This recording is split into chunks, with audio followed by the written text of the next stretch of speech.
Welcome to JW Night Talk. We do have sound. So, after all that dancing, it just gets you all worked up. So, how's everyone tonight? I hope you're all doing just excellent, because we have an excellent show coming up here, folks. We have some interesting news to report on. Who would have known? Here we're talking about the Antichrist today. Trump, an hour ago, has been indicted. If you go to the news, I'm just going to pull it up here. Trump, TRMP. And he's all over. I'll just put him in the background here, display. Yeah, so he's all over the news, and he was the grand jury accused Trump of conspiring to defraud the United States. So I don't know. I don't follow politics. I know as Jehovah's Witnesses, most of us, we didn't follow politics. I don't know. It wasn't a big thing. Now, I don't know if I have too much light coming in here today, but I have my windows and my door open, and I have lots of fresh air coming in. Now, there I go. I sit back a little bit. It's not as bright. Now, we are still waiting on our new lights. They are coming, apparently. They crossed Winnipeg. Now, talking about Trump, my last experience with a Jehovah's Witness was in 2018, just prior to the virus. And a friend of mine, an old friend of mine, came up, drove like 3 hours, came up to see me. And we chatted and chatted and chatted. And he's a JW, and of course I left. And he knows I'm not going back, and we just chit-chatted, and one thing led to another. The next thing he did, he felt Trump was like it. Trump was going to be, there's something to Trump. He felt that, and that was when Trump was doing a lot of good things, it seemed like. So, it's funny how we can get kind of lured into all of these things, and then at the end find out that maybe it wasn't a good thing. But I don't know anything about U.S. politics. There might be a lot of you online that actually support Trump, and I don't think badly of that at all. Everyone has to make a decision of who they want to support. So now we're going to go back to the studio here, and we're going to talk about the Antichrist being revealed. Now, we're not talking about Trump. That's not. Now, if you go into Google, a few years ago, there was a lot of thumbnails showing Trump and the Antichrist. But that's not what this article is about. This article is from the Watchtower Help Club. So I'm going to go over to the Watchtower Help Club just momentarily in case you don't know who they are. I'm going to pull them up on the screen here. Now, there they are, the Watchtower Help Club. Frank is the fellow's name that runs the Watchtower Help Club.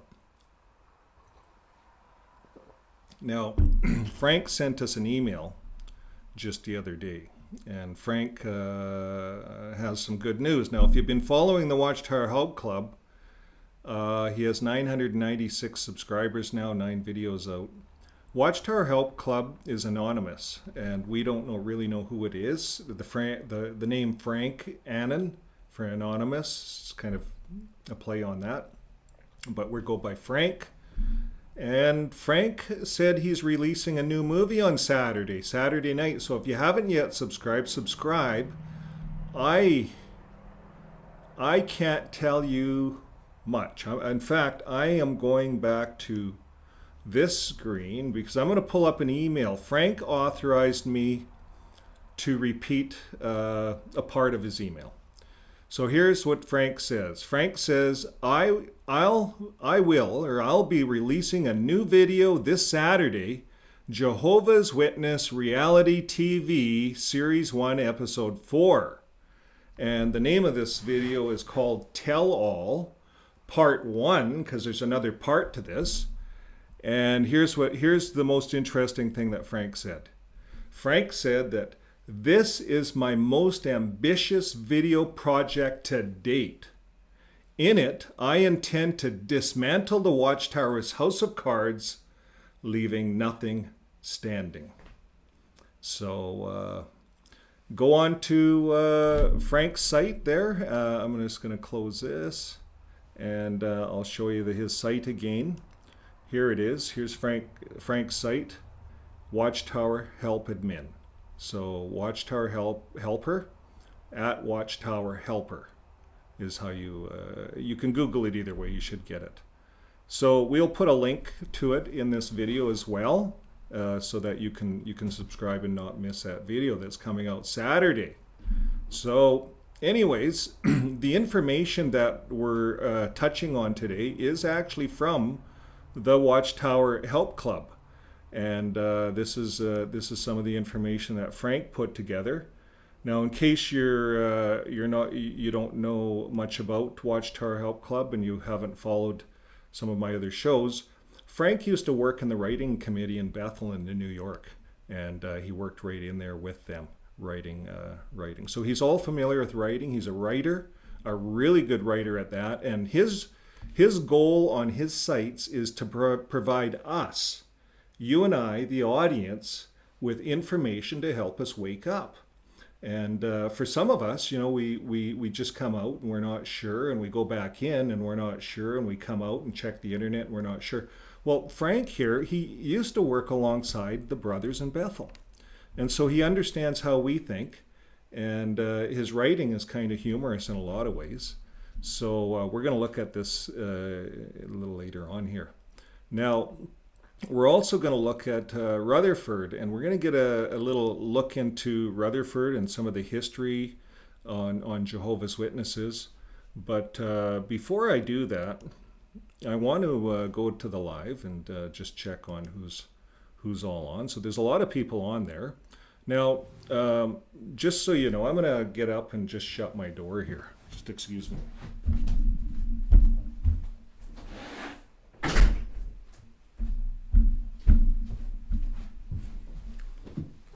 There, sometimes that helps my lighting. I think that even helped the lighting there. It's a little better. So now, my wife is the moderator. I call her my good wife. But she does have a name. Her name is Shauna. I call her a bunch of other things, dear, honey, all kinds of things like that. But on the show, you hear me calling her my good wife. Now, she's the moderator on here as I do the show, and if you have any questions, she can pin your questions. Now, what I want to show you is some kind of interesting technology. Well, here's the thing. My good wife and I, we spent some time in the studio today, and a neighbor comes by getting eggs and stuff, and he comes in. He wants to come in and check the studio out, and he comes in and he says, "Well, wow, what are you guys doing here?" Like as if. So my good wife and I, we were working in the studio today, and we did something. We put on something here for comments like that. Like this neighbor comes in and he says that. So here's what he gets.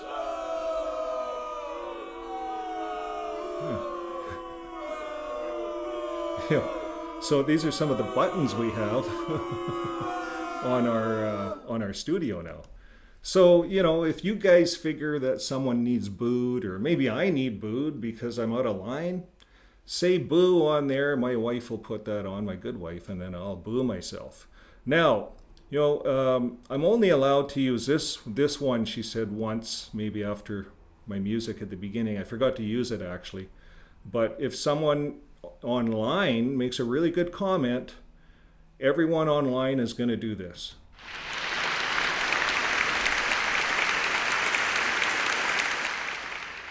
An applaud. Every show has to have an applaud, right?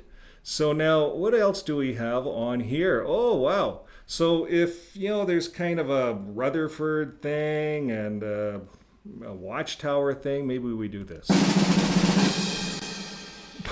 I don't know. It was the best drum roll I could come up with.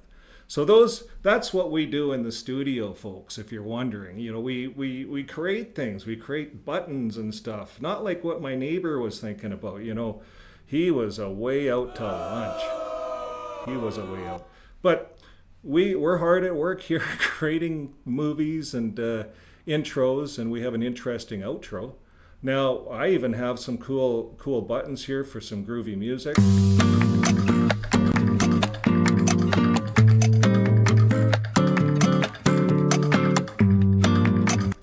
Well, we already heard this one.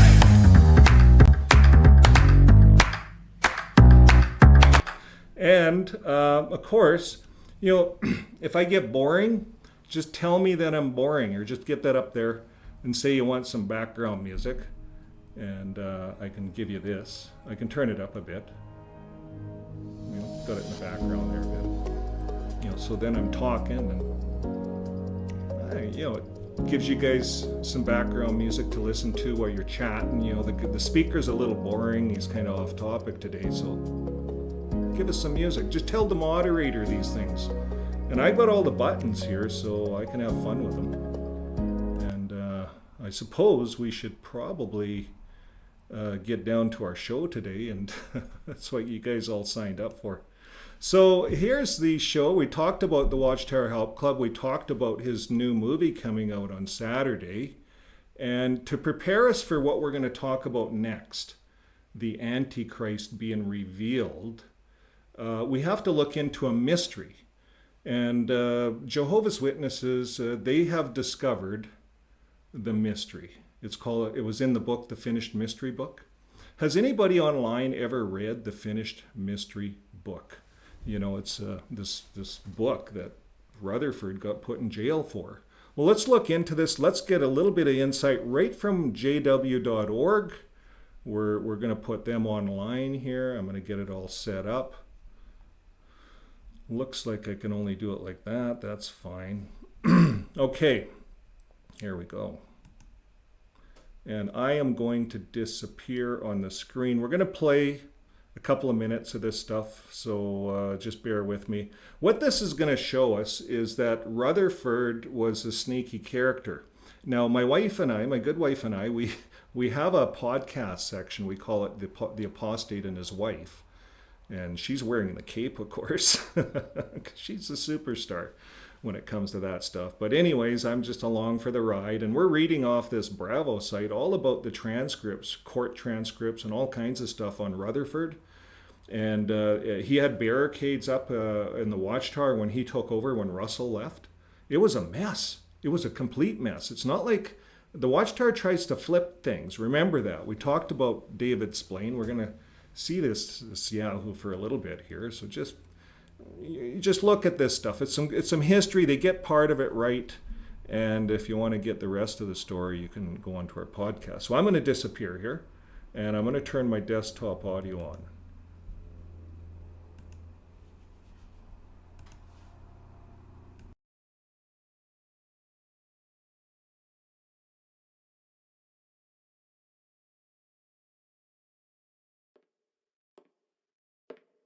For more than 100 years, Jehovah's Witnesses have proclaimed the Bible's message that God's kingdom will rid the world of wickedness, restore the earth to paradise, and raise mankind to perfection.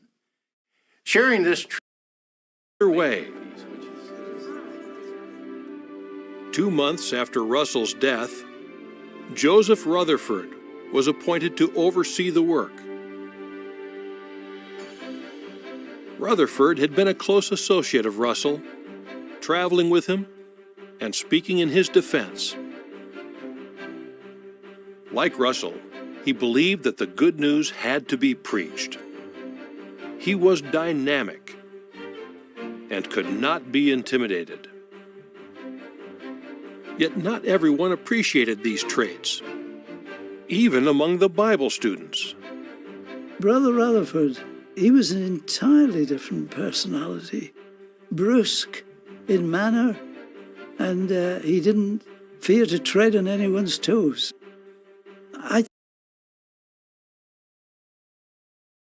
Yeah, you notice they even admit that he was brusque. He was very brisk in manner, this guy.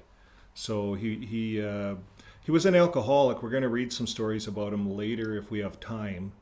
But he had an alcohol dependency, and he would oftentimes drink before he gave big, large assemblies, and it made him more, I guess, loosened him up a bit. But we're going to hear how he talks. He was a very powerful man, very brisk, very to the point, and he had this whole thing written out in his head.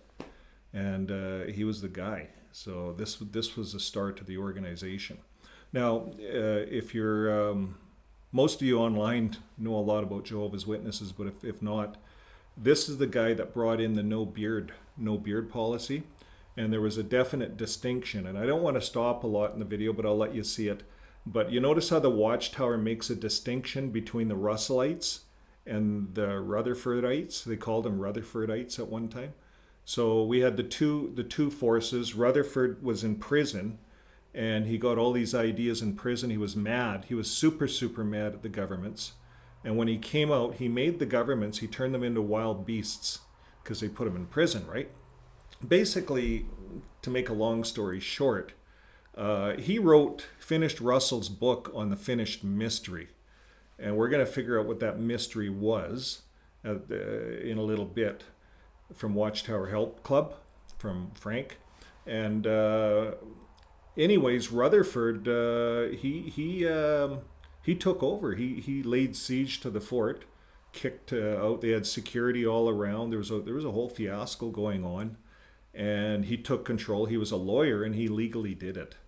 So he's a mastermind and a genius. But he brought in the no beards, and he wanted everyone being clean shaven. He wanted a distinction between him and the Russellites, and he was always clean shaven, but he believed beards were dirty. So that's what he made it, and to this very day, the Watchtower, as far as I know, still upholds to no beards. You know, even though Jesus had a beard and all the apostles had beards and everyone had beards, right? But to this day, it's part of the cult. I call it a cult because it's followers of this man that we're looking at here, Rutherford.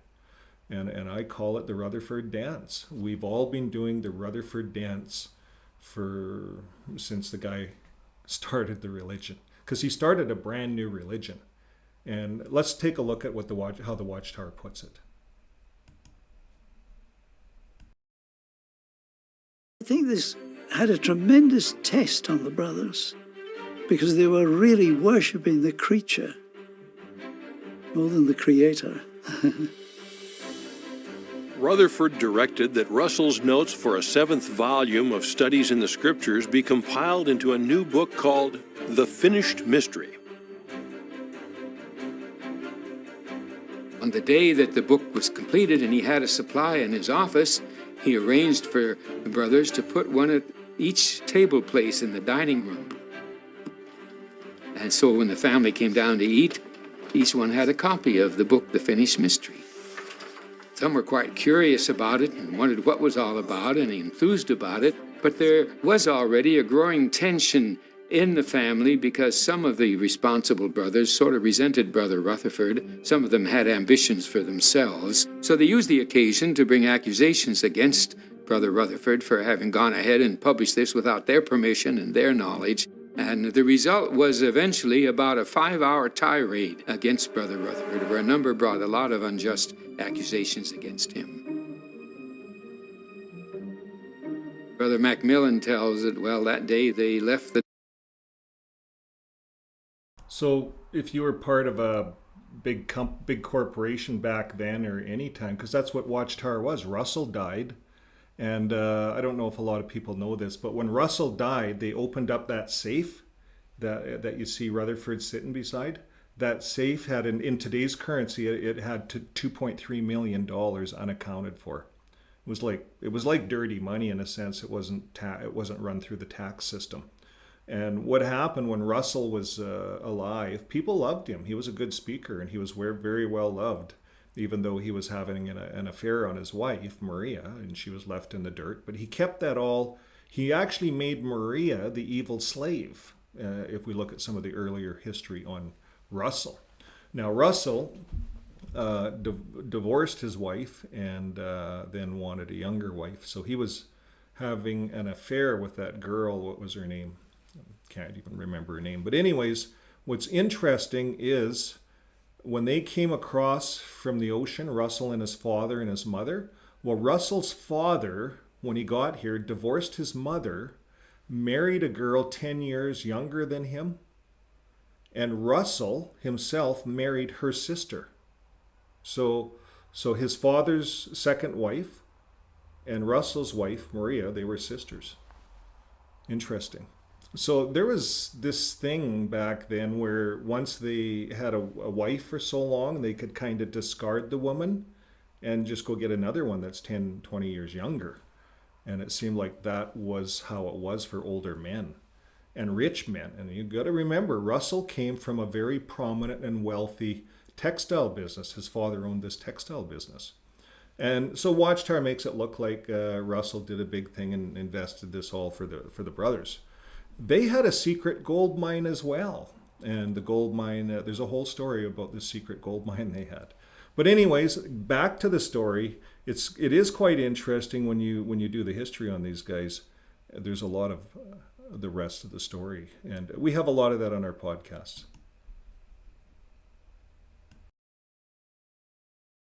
The dining room, and most of the food was uneaten, and the family was very sad.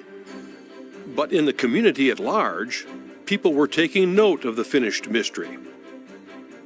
They originally planned on a distribution of about less than 100,000, and within a short time, over 850,000 copies had to be printed. The clergy hated. Before we get into the clergy hated it, but you notice they budgeted 100,000, and then at the end they ended up printing like 850,000. This was all business, big business. Russell had started the printing business. It was good money, and these guys just kept making books up, just kept making stories or fictional stories. So I've written a lot of fictional stories. To me, they seemed like real at the time I was writing them. It was when I left the Jehovah's Witness organization. And I started writing stories. I have a whole library full of stories that I will publish one day. But it's funny how the mind works in various situations. When I left, it was a stressful situation. So I escaped through fiction based on real events. But there was a lot of fiction in my stories, floating around and different things like that. Well, Rutherford, he got put in jail, and he came up with all these stories. And I'm not going to play the whole video, but he wrote something like 48 books or something. They call it the Rutherford Rainbow of books. He wrote a lot of books for the Watchtower, and that to this day they follow and worship Rutherford. He's a key figure, a very big figure in this religion. The book. It exposed their unscriptural teachings and practices, and it publicly condemned them for their involvement in the World War. The clergy fought back. Using the heightened patriotism of wartime to their advantage, they falsely accused the Bible students of sedition, espionage, and treason. And they urged the U.S. government to halt their work. On May 8, 1918, Joseph Rutherford and 7 of his associates were arrested.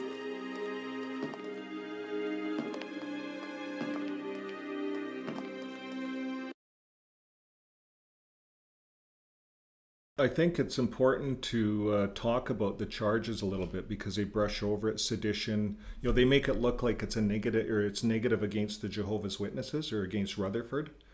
But here this guy printed stuff in there. Here we're going through the wars, First and Second World Wars.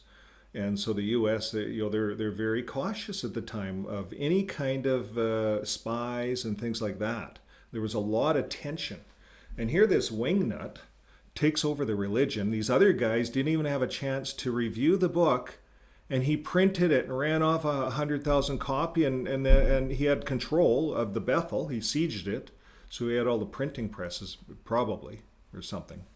But he printed these books, nice books, really hard covered, a lot of money put into these books, and he had lots of money in the safe, to 2.3 million according to today, so he had the money to print. But the Watchtower had money. People would see Russell, and they would put 30,000. There was one incident, they'd put a $30,000 check in his jacket, wrote out just to Russell. to him personally. So this is a kind of money, $30,000 in today's dollars. But that kind of money was being stuck into Russell's jacket. And so he'd just come back to the Bethel and throw it in the safe. And he accumulated $2.3 million in today's dollars. So they had a lot of money, the Watchtower, and he printed these books without anybody else's looking at it. Now, if you were in a business and everyone knew Russell's little gold mine, and you're the Russellites in there, and wouldn't you guys all want to sit down and talk about how to take this business to the next level? In fact, there was even a vice president, and it wasn't Rutherford. It was another guy, one of the Russellites. And so Rutherford held this big meeting in some hall and made everyone attend, and it was legally done. It was done out of the law book, and everyone had to attend and do a hearing, and he somehow got this vice president thrown out. We did a podcast on it. It was quite interesting. But anyways, this guy is a snake. He knows the legal system. He sat in prison rotting for 2 years. Now, really what the U.S. government did is they said, hey, we've got to protect. It could be spies. These guys are telling everyone not to go to war. We're going to have problems here. We better lock these guys up and shut this down right now. So they did. And the war was over. And once the war was over, they released them in 2 years. And they all got out. But they had to silence them and make sure that they weren't attached to the opposing team in the war. And it was just a safety net. It was what should have been done. If I was a voting person in the U.S., I would have voted to do that. But this Yahoo was powerful. He had 850,000 signatures from Jehovah's Witnesses around the world, perhaps, to get him out of prison. So they say. You know, the Watchtower is. Some of that could not be true. Let's watch this a little bit more.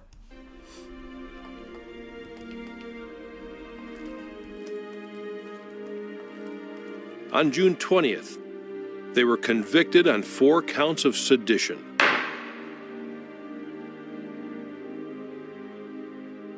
July 4th, 1918, Rutherford and his associates were transported to the federal penitentiary in Atlanta, Georgia.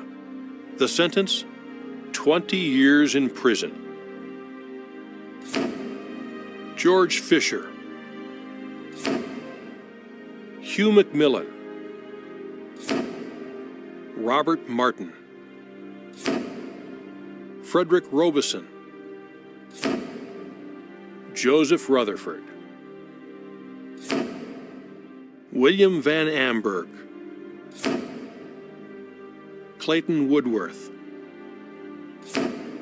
Sentenced to 10 years in prison, Giovanni De Cecca. I guess he wasn't as bad. It was quite a shock to them to be put in prison. Did they do something that they shouldn't have done? Was the Lord displeased with them, or was the Lord permitting it? They weren't obeying government and authorities. The devil stirs up people to oppose us either directly or indirectly. Now, the charge of sedition they always blame it has on the been devil. one often used against Jehovah's people. This is just another ploy. Those brothers certainly were not going around trying to undermine the U.S. government. They absolutely were. On August they were going 26, door to door, 1918, and they were. Brooklyn headquarters was shut down. Operations were moved back to Pittsburgh. In the minds of the clergy, the voice of the Bible students had been silenced.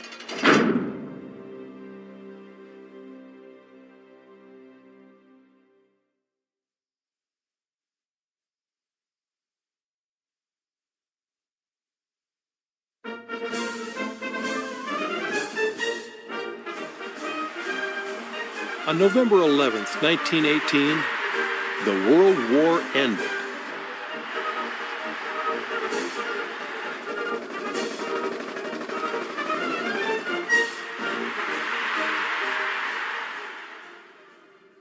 Prisoners of war were being released. Rutherford and his associates were not. It appeared that their opponents had succeeded. the Bible students circulated a petition for the release of the 8 men. We just need your signature right there. And obtained 700,000 signatures. I guess On I March was 12, out a bit. 1919, Woodrow Wilson, President of the United States, conceded that the prison terms were excessive. On March 26th, all 8 men were released. The charges were later dropped. But the Lord was preparing them for the future. It was going to be a battle with the political, religious, and commercial world, and Brother Rutherford was geared and trained for that after he got out. Upon their release, the men were consumed with zeal. Within 6 months, headquarters was moved back to Brooklyn, and arrangements were made for a convention at Cedar Point, Ohio. It was here that they launched a companion magazine to the Watchtower called The Golden Age. Its purpose? To explain the meaning of world events and to inspire. So what's interesting, from this point forward, Rutherford was like a hero to the Watchtower organization.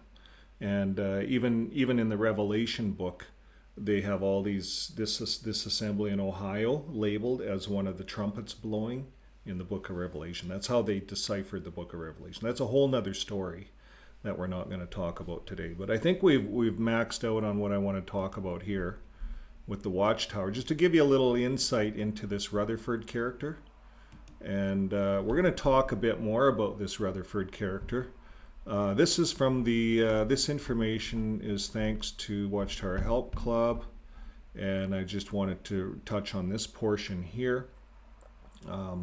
It says, this was the belief when Rutherford took over. When he made his famous speech in 1920, "Millions now living will never die," he wasn't talking about the little flock or the other sheep. He was referring to people outside of his organization who would survive Armageddon. So then things took a turn for the worse. Rutherford, a notorious alcoholic, and there's actually a link article to this. I don't know, we could open it up. Maybe there's something funny here, I'm not sure. It says rare footage, JW Watch. So this, we're not going to look on that site for reasons. Now, then things took a turn for the worse. Rutherford, now this is not my site, this is Watchtower Help Club. Now, with a huge ego and a paranoid personality because seething hatred toward his supposed enemies, whom he thought were responsible for his imprisonment. He even wrote an entire book with the title Enemies, lumping together all governments and all other religions as God's foes. And it evidently galled him to think of these people surviving Armageddon and gaining everlasting life in paradise. You see, so at one time, millions now living will never die, that's everyone, right? And then he changed it. It's because he was really mad at the governments. And he even wrote this book, Enemies. I don't know if you guys online, if anybody's ever seen that book. I've never. Now, it goes on to say he hated them so much that he wanted to kill them. That's what's written here. That's what the writer, Frank, is writing here. Now, let's see how he backs this up. Just as Rutherford, had thrown out the Watchtower's board of directors and that was set up in Russell's will, we talked about this, and he had thrown out elders who had been elected by their individual congregations, Rutherford's new theology expelled everyone from paradise who were not in his organization. So he decided that they would all be killed by Jesus and himself. So him and Jesus, along with his 143,999 cohorts in the Battle of Armageddon. So that's kind of how he viewed this. Rutherford was kind of the top dog, speaking for the 144,000, and this Battle of Armageddon would kill all these governments. That's how he felt, and that's how he designed the religion. So it goes on to say, but what to do about the millions now living who would never die? Well, the speech was too well publicized for the past 15 years to be backpedaled now. So he did what he did best, another purge. He threw the other sheep out of heaven, So all those other sheep, heaven was getting full anyways. He threw them all out of heaven. And in May of 1935, he announced that all his followers who had hoped to go to heaven as the lesser other sheep class would now live forever on the earth, whether they liked it or not. Okay, so I think we need to think about Rutherford. Should we give Rutherford an applause? I think he needs this. He threw all the other sheep out of heaven, and he said, "You guys are going to live on earth." That's how he dealt with it. So crazy, eh? Okay, let's carry on. We gave him a boo. But what to do about the millions now living? Well, he did best. He said they would live forever on earth, whether they liked it or not. In one bold stroke, he had replaced all living humans as the millions now living who would never die with a subgroup of his own followers. They didn't number in the millions at that point, so he must have been optimistic about the future growth, which he didn't live to see. There were only about 115,000 witnesses at the time of his death in 1942. Wow. So how did they get 750,000 signatures? So I wonder if they just faked them. Anyways, if there's only 115,000 witnesses, how did they get 750,000 signatures? That's, sometimes I don't know. Now, anyways, that's not the question here. It says many witnesses today believe that the 1935 change of venue for the other sheep was due to a great influx of converts to the religion, totaling more than 144,000, and therefore requiring a rethinking of the other sheep's everlasting home. But such was not the case. The other sheep were already viewed as a class separate from the 144,000, so their increasing numbers posed no problem. There was plenty of room for more of that class in heaven. So they just made the two classes. So all his followers were the other sheep, and now he made an elect class that would go to heaven and be the 144,000. Now, biblical? Question mark. Is this biblical? Well, the Watchtower claims that Rutherford provided conclusive evidence in 1935 for the great crowd being earthly. And we examined this evidence in full here. So I don't think we have. I could look, that could be another study article. Because that's what I find with a lot of these. Yeah, here's conclusive proof that the great crowd is an earthly class. So that could be another study article. But right now, but instead of using his arguments, the Watchtower of today provides the following explanation for the demotion of the other sheep, which Rutherford arbitrarily made synonymous with the great crowd of Revelation. And here's Watchtower words, insight into the scriptures, I think. And it says, the key to identification of the great crowd is found within the description of them in Revelation chapter 7, and is obviously parallel passages, Revelation 7:15-17. It speaks of God as spreading his tent over them, of their being guided to fountains of water of life, and of God's wiping every tear from their eyes. At Revelation 21:2-4, we find parallel expressions, God's tent being with mankind, and his wiping every tear from their eyes, and death being no more. Now the vision there presented is concerning persons not in heaven, and from where New Jerusalem comes down, but on earth among mankind. So that sounds like that's all from the insight to the scriptures. Here's what Frank says. Frank says, but Revelation 21 says nothing about the great crowd. And isn't that true? It doesn't talk about a great crowd. And it's not talking about people on earth, because it says the earth has passed away by that point. And the heavenly city of New Jerusalem is where all these parallels seem to happen. So this argument from a lame analogy can hardly be used as a scriptural proof that the great crowd of Revelation 7 will live forever on earth. I don't think it can be used at all. It just doesn't fit. And I ran through that and I talked about that. So now, when Revelation explicitly mentions the locations of the great crowd, it is not on earth. When Revelation explicitly mentions a location of the great crowd, it's not on earth. So here's what it says. After this, I heard what seemed to be a loud voice of a great crowd in heaven. So the great crowd is in heaven, folks.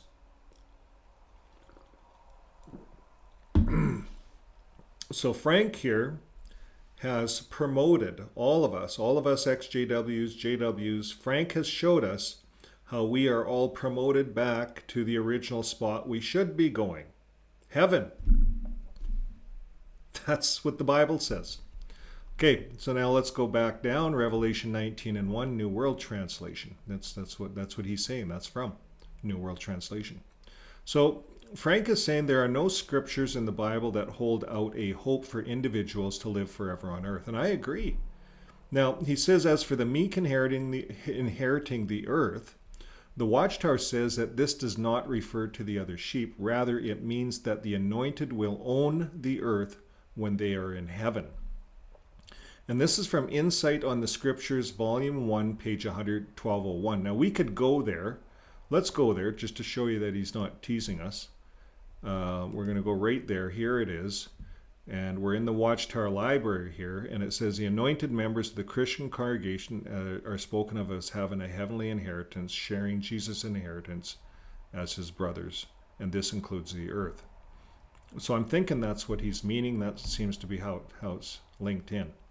So, yeah, good work, Frank. Now, conclusive proof. Now, where are we here? Yeah. Yeah, here we are. So we looked at the insight on the scriptures. Now, Psalms 37 and 29. This is a big one that the JWs use. I used to use it a lot. And it does say the righteous will inherit the land, in brackets, earth, New World Translation. So you see there's a discrepancy. The New World Translation says earth, but all the other Bibles, or probably a lot of Bibles, say land. And so we read, the righteous will inherit the land, is what it should say, and dwell in it forever.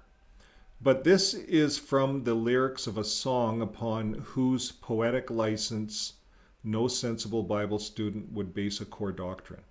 You're right, it's Psalms. It's like songs. Song of Solomon. You know, these guys were drunk half the time, having orgies. Who knows? I don't know if that's right. Now, the Watchtower has even admitted that this lyric refers to the Israelites occupying Israel as a people forever, but then, of course, in their circular reasoning, they state that it must also refer to the individuals living forever on earth, because that is their doctrine. So did you get all that? They admitted that this lyric refers to the Israelites occupying Israel, the land. And that makes more sense. You know, they were always shooting to get to the land as a people forever. But then, of course, in their circular reasoning, they state that it must also refer to people living on earth. So rather than being just Israel, you know, that this is about Israel, Jehovah's Witnesses go way back to this Psalms scripture and base their whole doctrine upon it. You see, wouldn't Jesus have talked about this? Maybe Frank gets into that. And then he quotes the Watchtower. He said, we could counter this with another song lyric. And this one's from Psalms 102, where it says, the earth and the heavens, they shall perish. There you go, Psalms 100. Does it really say that? Eh? They shall perish. Let's open that up. See where he goes with that. Okay, so he used the Bible Gateway, and it says, in the beginning you laid the foundation of the earth, and the heavens are the works of your hands, and they will perish, but you remain, and they will all wear out like a garment. Like clothing, you will change them, and they will be discarded. So it's really referring to the people and the land is how I look at that. But it does say they will perish. It says that. So in the beginning, he says, you laid the foundation of the earth, the heavens are the works of your hands, and they will perish. That's what the Bible says here. So getting back to, I don't want to look at this article. Getting back to the Watchtower, Jesus also stated that the earth would pass away, Matthew 24 and 35. Okay, we could look at that. and making it very difficult for anyone to live on it forever. So you see all the other scriptures to take into consideration, and I like it when a writer, like Frank here, he throws in some Matthew scriptures, some Jesus scriptures and stuff. Like, it all has to make sense. And the Watchtower is famous for cherry picking, and out of all the Bible, they pick Psalms. You know, the most doctrines are not in the book of Psalms. So anyways, the real reason, a sad and hateful legacy. Rutherford had no scriptural reason to change what the Watchtower had taught for over half a century. The real reason that most Jehovah's Witnesses now believe that they will live forever on earth rather than in heaven is all based on one man's hatred and his desire to personally participate in killing his enemies, whom he conceived to be the whole world outside of his organization. And that's where it all started. That's where this religion started. That's where the whole basis, and I call it the Rutherford trance. It's part of a very in-depth programming. And once you get that programming stuck in your mind, there's all these little records that keep you locked into the religion. So there's a lot of deprogramming. Now, I want to, this is the end of this article. Now, the real reason most Jehovah's Witnesses now believe that they will live forever on earth rather than in heaven is all based on one man's hatred and desire to participate in killing his enemies. We read that. His attitude is perpetuated in the governing body today, who have expressed their eagerness to join in the fighting of the Battle of Armageddon.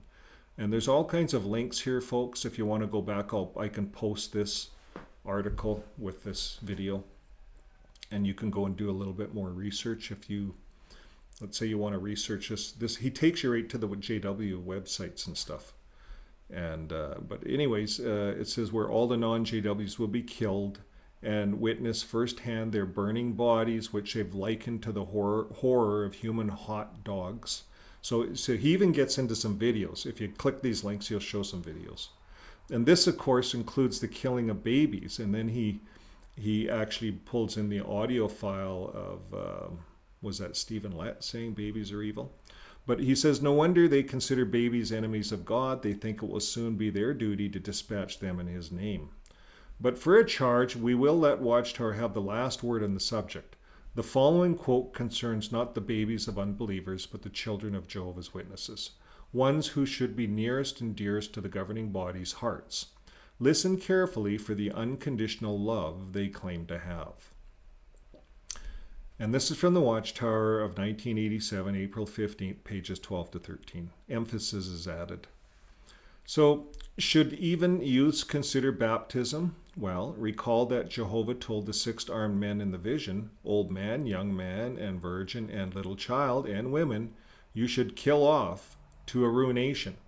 But to any man upon whom there is a mark, do not go near.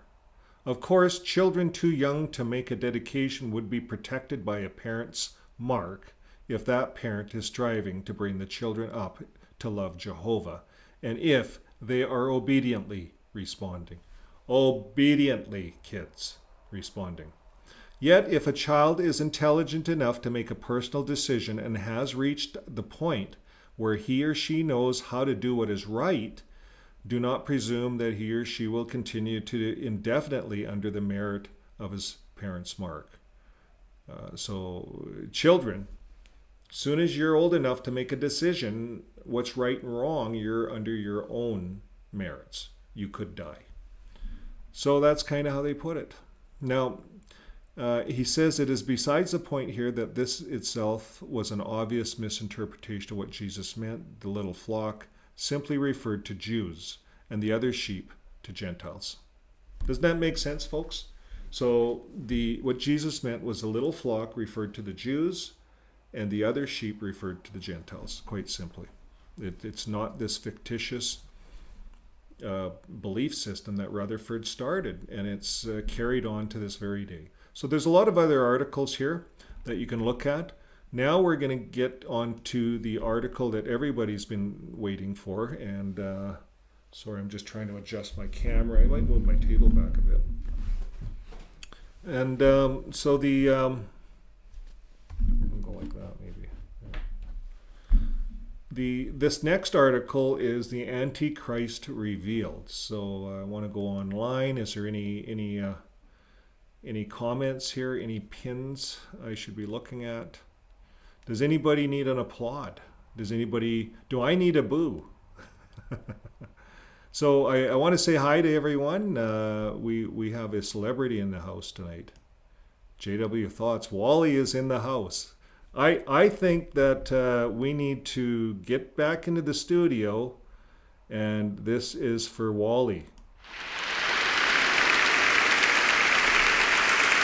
Thank you for joining our show tonight. Wally's been at this for a long time. He's if you follow his channel, he's really done a lot of hard work in helping XJWs wake up and find their way in the world. And it's so tough, we're in this organization together. And now I see what we're doing is we're all kind of collaborating. So here we have pinned J, no driver's license until baptism. Do we boo? Do we give him a boo? No driver's license until baptism. That was a thing that I did. I'm kind of embarrassed to say that, but I did that to my kids. It's like forcing your kids into baptism because they want to get their driver. It's not fair.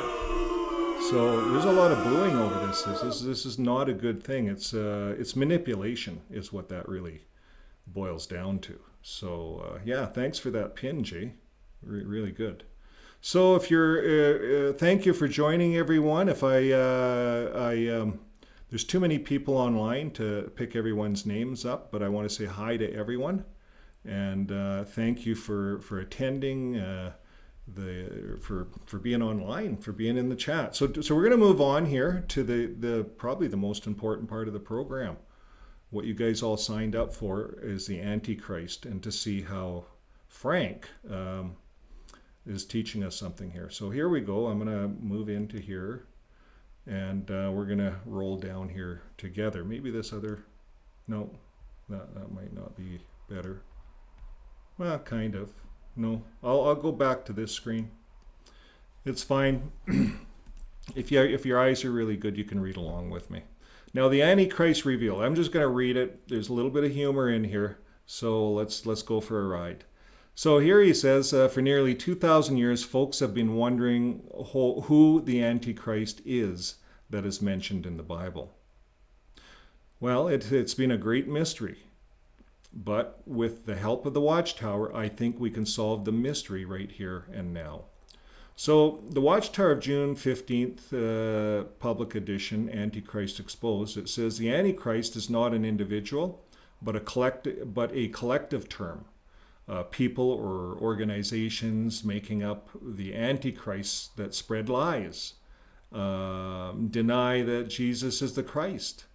Those who make up the Antichrist claim to be Christ or his representatives.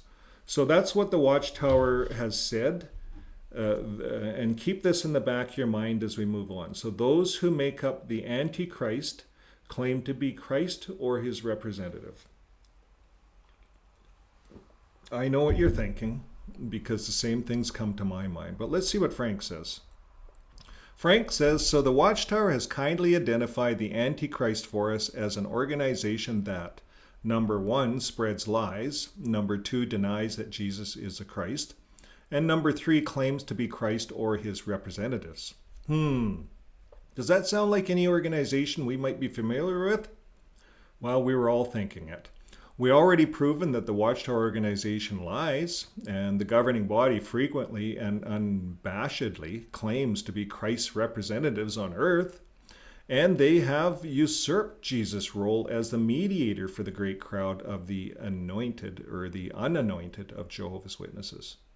So let me read that. They have usurped Jesus' role, this is the governing body, as the mediator for the great crowd of unanointed Jehovah's Witnesses. So the ones that aren't going to heaven, the Jehovah's Witnesses that are on earth, well, the governing body has usurped the position of Jesus. They've said you got to go through them. Now let's see where they do this. Watchtower 1997, April 1st, page 31. So in this article, biblical sense, Jesus is the mediator only for anointed Christians. So there you go, it's right in the Watchtower. Jesus only mediates for the anointed ones, and mainly the governing body. Now, in the Watchtower of 1979, November 15th, page 27, it says, to keep in relationship with our Savior God, the great crowd needs to remain united with the remnant of spiritual Israelites. But do they really deny that Jesus Christ or claim that they are? Surprisingly, the answer to this question is yes.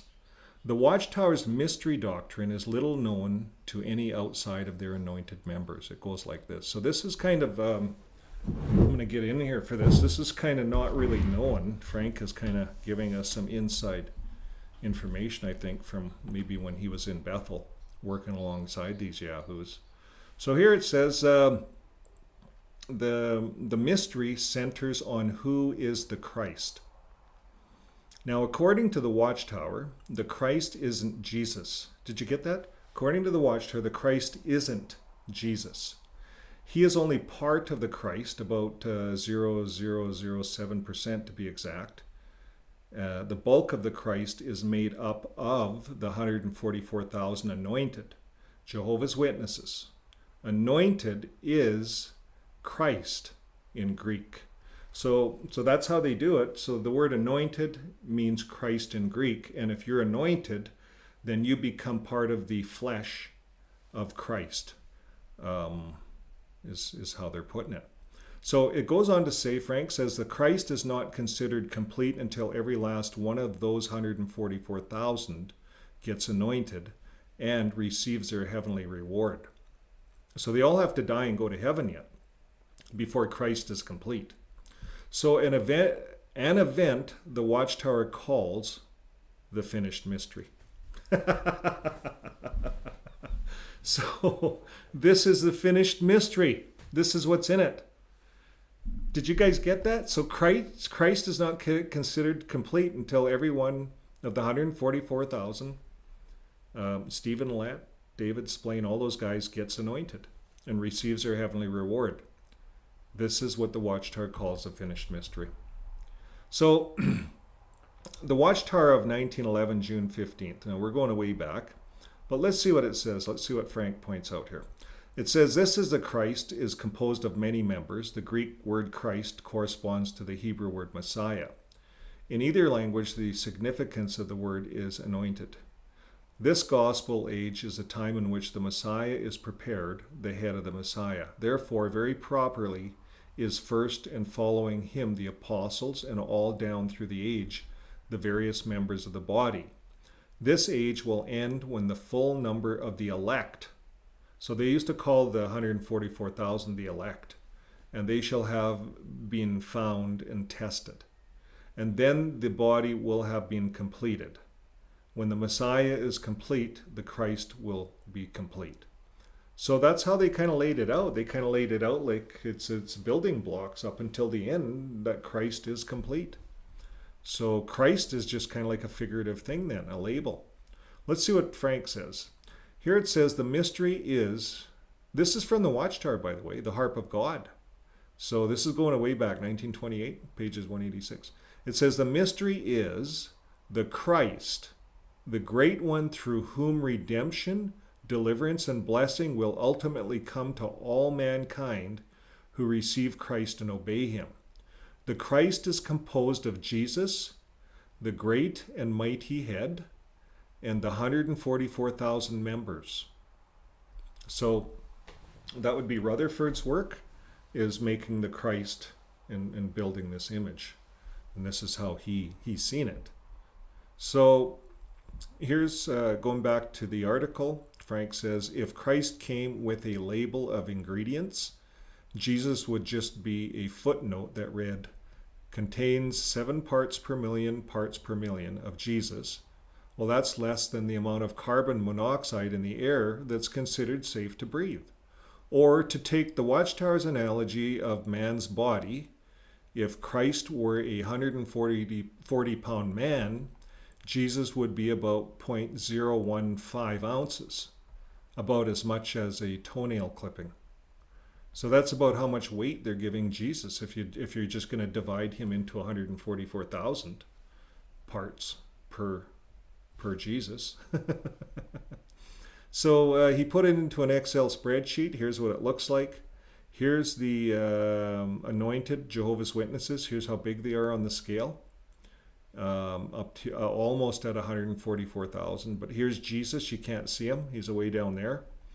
And here's the 144,000 anointed here on a pie chart. They're the blue ones, but Jesus is in red. You can't see Jesus in there because he's so small. So here's what Frank says. Sorry, Jesus, in the Watchtower's view of Christ, you're too insignificant to make an appearance. I think that should finish the mystery for all concerned. So there you go, folks. Now you have the rest of that story. So now you know the finished mystery. And a little bit of the history. That kind of rhymed. Now, we're sitting here at 6:07. We're an hour into the show. I was a little bit late. Sorry about that. I'm going back to the chat lines here. And Jay said, at least you could have offered what? A car if they pioneered for a year. Well, I think that's kind of funny. We're going to give Jay here. We're going to give him a, where is it? Drum roll. There you go, Jay. That was a good one. Okay, so what else do we have here? Any other comments? Let's see if there's anything good. Did I miss anything? Hello, everyone. Just a lot of hellos going on. Beverly, I personally met and talked with a Russellite on several occasions. It was interesting. They had a picture of Russell in a picture frame on their wall. I kid you not. Really? That's interesting. Now, when I was a JW, I would say I was about 30 years old, and my ex-wife, I was married when I was in the organization. And she came from a multi-generation. Her family went right back to the beginning, and we went on a holiday to BC, and here we ended up going to some Russellites' place. They had a part of their family that didn't take the switch; they stayed Russellites. So it was kind of interesting. I actually liked them, and I got along good with them. So here we're going to give for Beverly for that one. There you go, Beverly. Good comment. Good sharing. Who else has a comment? Beverly said the only others, a supposedly Christian religion that's more crazy than JWs is LDS Mormons, and they're really far out there. And you got that. My wife said I would overuse this. Okay. Okay, who else there? Looking down, Jay, Rutherford was a good con man. I agree. Jay, you're on the ball today. That's excellent. Now, Tammy G, hey Vern and Shauna. Tammy, thanks for being online, and we have a good show for you. We're actually going to be talking here a little bit at the end about what's coming up October 31st, and you guys all know. So that'll be part of our outro. I don't want to give it away. So I'm going to get on. I want to show you guys something here. I'm going to move on here just a little bit, and I do have time here. Now, this I found amazing, and I'm going to pull in my other screen here so you can see it. This is from JW Facts. It's a good website to use if you want to get, there's a lot of interesting stuff. But I was interested in publisher growth, and I wanted something up to date on how the Watchtower talks about publisher growth. So I actually used two sites. I used JW Facts, and then we're going to hop over to Avoid JW. And all of these sites are really good if you're waking up and you want somewhere to go to kind of fix some of the cognitive dissonance, some of the messed up doctrines in our mind. You undo the record, scratch the record a bit. And this gives you good reason to scratch it and we're using Watchtower's words mostly here. So publisher growth. The Watchtower regularly claims that the increasing number of publishers is evidence of God's blessing them. Now, when I was a Jehovah's Witness, that's what I heard, and now I know why, because when I was in it, it was peaking, it was going uphill. So now, this is obviously a rhetorical fallacy as thousands of other religions increase in number. And did you know the fastest increase in religion right now is the Pentecostal? So they must have God's blessing, if we use that analogy. But it says, but apparently this is not evidence that God is blessing them. Oh. It says, furthermore, there are many countries such as Australia where witnesses have not experienced almost any growth for over a decade. If growth is an indication of blessing, it is stagnation or negative growth evidence that God has removed his blessing. Consider also that in the 15 years between 1994 to 2008, there were almost 4.5 million baptisms, but average publishers only increased by 2.1 million due to the high rate of turnover. So, there you have it. More than half were leaving. And there was all these getting baptized. So there was still 2 million coming in, but half were leaving. Now it says, because this is a poor line of reasoning, the Watchtower presents contradictory statements on this topic at times, saying publishers' numbers cannot be used to determine God's divine favor. Now, here's where we're going to look at the Watchtower. The Watchtower growth does not indicate God's blessing. So examining the scriptures, 2002, May 19th says, of course, the number of those associated with Jehovah's Witnesses is not a criteria for determining if they enjoy divine favor. And then we go over here to the Watchtower of 2011, and it says the existence, the work, and the growth of the earthly part of Jehovah's organization are truly extraordinary. Without the direction of the help of God's powerful Holy Spirit, it would be impossible for such a thing to take place in this world that is under Satan's control. So that's what they said in that Watchtower. And then in the Watchtower 2002, it says, now is the time for Jehovah to express mercy to his anointed servants and their other sheep, companions. The evidence that this is so is the extraordinary increase with which he has blessed them. Each year, hundreds of thousands additional foreigners associate with Jehovah's organization, and the way will remain open for many more to follow them. Jehovah says to Zion, your gates will actually be kept open constantly. They will not be closed even by day or by night, in order to bring to you the resources of the nations, and their kings will be taking the lead. Some opposers try to close those gates, but we know that they cannot succeed. This is Watchtower. Jehovah himself has said that the one way or another the gates will stay open, the increase will continue. There are still other ways that Jehovah has blessed his people, making them beautiful in these last days. So that's what that one says. It's talking about Jehovah's going to increase and bless the work. So it's all about Jehovah blessing them with their increase. Now the Watchtower in 2009 says 4.5 million disciples were baptized in the last 15 years, an average of more than 800 a day. And these spectacular increases are clear evidence that Christ is directing his anointed followers at their congregation meetings and is supporting them in their disciple-making work. So you see, all of this stuff was written before what we're going to look at next. We're going to look at next is a chart on really what their growth is. We're going to hop over to this site. This is called avoidjw.org.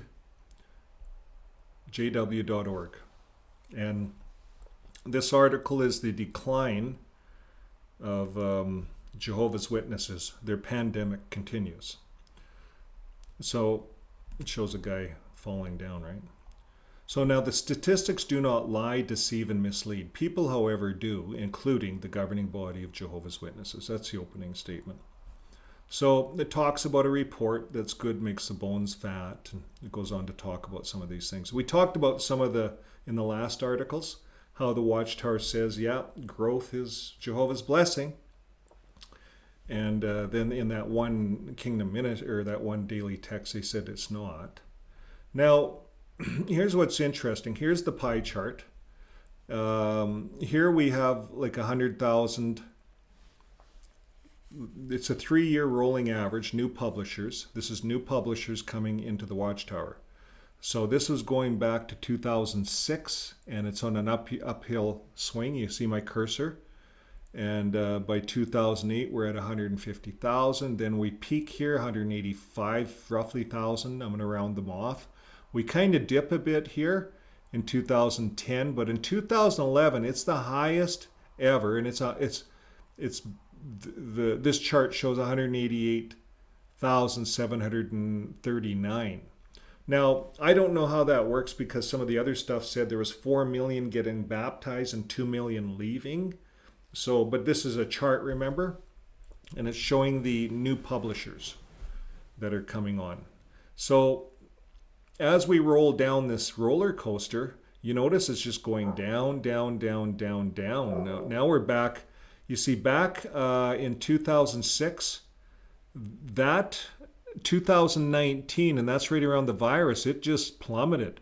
So from the virus, just before the virus, it went from 112,883 to 58,000. So what happened after the virus, 2020?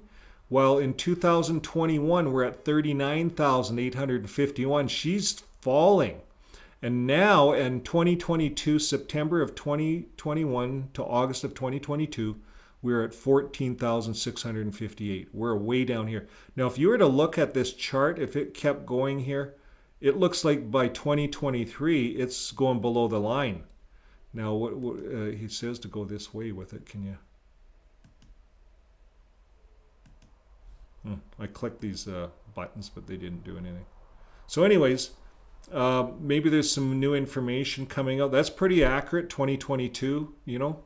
But she is low. It's just plummeting. So you guys can see that in the chart here. So this pandemic of Jehovah's Witnesses started since September 2010 and shows no indication of ever easing up. Who would their governing body blame this time around? Who would they blame this on? Well, it just throws some stuff out here. The U.S. First Amendment, freedom of religion and speech. The last time I checked, Jehovah's Witnesses believed that the First Amendment and freedom of speech belongs exclusively to them. Well, what about the apostates? Yeah, they're blaming us. Well, Carl Olaf Johnson for exposing 1914 as one of the oldest conspiracy theories.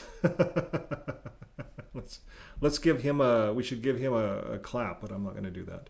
Now, the Royal Commission, who into institutional responses into child sexual abuse. There's one that's opened up a lot of people. A lot of people woke up. The independent inquiry into CSA by them, and now it's in New Zealand. You know, this is waking people up, folks. What about what's going on in Pennsylvania right now? That's waking people up. What about Norway losing its right, like its religious rights? You know, they can be a religion in Norway, but they can't marry, and they're not going to get all the grants. Why grant a religion? Why give them money from the government when they shun people? Like, it doesn't make sense. And what about the CSA and criminal civil lawsuits that they're in right now? So this scapegoat list can go on and on. However, one big thing is certain. Jehovah's Witnesses and the governing body got themselves to blame for the decline in their religion. They brought their own pandemic on themselves, infecting their religion with toxic, harmful beliefs and practices, too many to list here. So Jehovah's ever-moving chariot is certainly either sleeping, broken, or dead. End of article.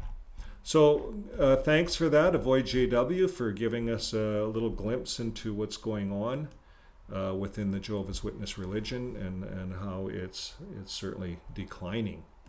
So that should make us, if we're on the outskirts of this religion, that should help to wake us up a bit. It should help us to start thinking about what's happening right now, you know, in the time that we're living in.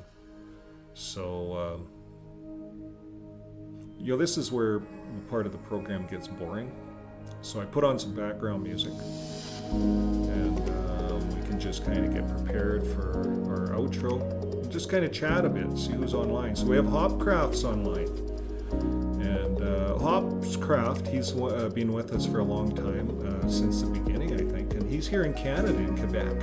And by the names of Hopscraft, I would think he's into brewing beer. So I'm going to say cheers to Hopscraft. And SDR has been with the program for a long time. Gabby and Tammy G. We really appreciate all of you guys. Beverly Harward has been with us for a while. So I often think about what's next. You know, we're at this stage, the Watchtower is starting to, well, it's declining. You've seen the chart. Statistics don't lie. They can try to hide it, but the statistics don't lie. So we're going to see more and more people on these chat lines. More and more people are lost, looking for a new home, looking for a place to belong. They're just like us. We came from the same place. We know how they're feeling. We know what they're thinking like. Some people are angry, and sometimes that's hard to go away. But as more and more people come out, there's going to be less anger. There's going to be more regrouping, people wanting to talk, wanting to share their experiences. And I see that happening in our communities. In fact, I was on Gilbert's channel. I don't know if Gilbert is with us tonight, but I like to browse around and follow everyone a little bit. And he was talking about emailing him. If you feel like you want to talk to an elder, email him. You don't have to go back to the Kingdom Hall to talk to an elder. Him and his brother were elders. And, they're kind of cool guys. A little rough around the edges, but they're cool guys. And I love those guys. And there's a lot of us out there that we love you guys. So we're doing this, and we really appreciate you guys' support. So sometimes we think of we're on the outside. We don't want to subscribe. Subscribing, it doesn't matter if you subscribe or not. We realize that you might not want it on your phone. We understand. And this channel's not about subscriptions, likes, and shares, even though I say it a lot. But I have to meet the quota. My good wife is watching. We're having a lot of fun with the show, and so I really appreciate you guys getting involved. I noticed a lot are sending us links, and we are looking at links. Appreciate that. Opening our eyes up. I talked about solar in the last bit, and some of our subscribers, Mimi, I think, sent us some stuff on how these solar farms are destroying land in Texas, and they are. It's as bad as the oil field up here in Canada. They just strip trees away and take up good land. But the problem with the solar farms, they were going to put one in central Alberta and waste a whole pile of farmland, and I think they wouldn't let it happen, and it didn't happen because we have so much oil in this province. But I think solar is good to play with. You can run your laptop off it. My music's done. That means I can't talk no more. That's the rules. So we're at the end of our program here, folks, and I really appreciate you guys as an audience. I'm just getting myself set up. I'm going to shut off some things here so that my outro, so you can hear it. But anyways, folks, until next time, keep living your life with love. Bye for now.